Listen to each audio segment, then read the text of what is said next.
Lihtsad ioonilised ühendid. Ioonilisel ühendil on kaks vastastikuse laenguga poolt, positiivne katioon ja negatiivse laenguga anioon. Side tekib nende omavahelisest tõmbumisest. Kokku tuleb ühend tavaliselt neutraalne. Katioonid on tavaliselt metallid ja asuvad perioodilisuse tabelis vasakul. Anioonid on mittemetallid, mis asuvad paremal. Valime enda ühendisse katiooniks magneesiumi ja aniooniks lämmastikku. Magneesium muutub võimalusel positiivseks, lämmastik võimalusel negatiivseks. Esimese asjana määrame nende täpse laengu ehk oksidatsiooni astme. Magneesium on metall, mis asub teises A-rühmas. A-rühma metallide oksidatsiooni aste ühendites on sama, mis nende rühma number. Seega magneesium omandab oksidatsiooni astme +2. Lämmastik on mittemetall, mis asub 5. A-rühmas. Kuna tema on aniooni rollis, otsime tema madalaimat oksidatsiooni astet. Selle leidmiseks hakkame lugema samme paremalt vasakule, arvestades, et 8. rühmas alustame nullist. Sammud 1, 2, 3. Lämmastiku oksidatsiooni astmeks saab -3. Ühendisse tekivad seega magneesium oksidatsiooni astmega +2 ja lämmastik oksidatsiooni astmega -3. Aga laeng peaks kokku olema 0. See laheneb nii, et magneesiumit tuleb sinna 3 aatomit ja lämmastikku 2 aatomit. Aatomite hulga kirjutame kohe pärast aatomit alla paremale. Vasakul pool on 3 aatomit. Igaüks laenguga +2, ehk siis kokku on vasakul pool laeng +6. Paremal pool on 2 aatomit, mõlemad laenguga -3. Kokku -6. Ühend on tasakaalus ja selle ühendi nimi on magneesiumnitriid.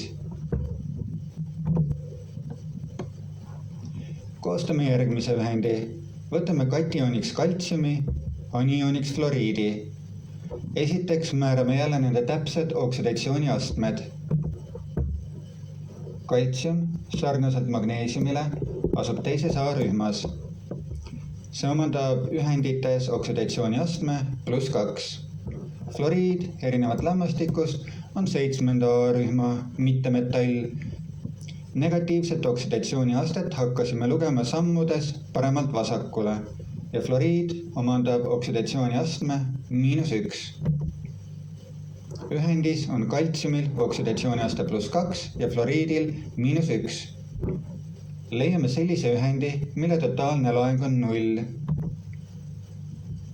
Kui kaltsiumit on 1 aatom ja fluoriidi 2, on vasaku poole laeng kokku +2 ja paremal 2 korda -1, -2.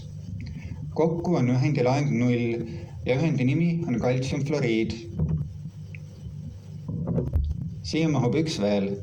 Võtame katiooniks seekord alumiiniumi ja aniooniks hapniku, mis muutub oksiidiks. Alumiinium asub küll tabelis veidi paremal pool, kuid on siiski 3. A-rühmas ja omandab seega ühendis oksidatsiooni astme +3. Hapnik on 6. A-rühma mittemetall. Paremalt esimene samm, teine samm ja tema omandab oksidatsiooni astme -2. Saame ühendi, kus alumiiniumi oksidatsiooni aste on +3 ja hapnikul -2. Nüüd leiame sellise ühendi, mille totaalne laeng on 0. Kui me võtame 2 alumiiniumi aatomit ja 3 hapniku aatomit, on vasakul pool laeng 2 korda 3 võrdub 6 ja paremal pool 3 korda -2 on võrdne -6. Ühend on jälle tasakaalus ja selle nimi on alumiiniumoksiid. Kokkuvõtteks. Ioonilises ühendis on katioonne pool ja anioonne pool. Elemendile iseloomulik laeng tuleneb tema omadustest. tema paiknemises perioodilisuse tabelis. Vastasloenguga osakesed tõmbuvad, moodustades sellise ühendi, mille terviklaeng on 0. Tänan kuulamast ja kaasa mõtlemast!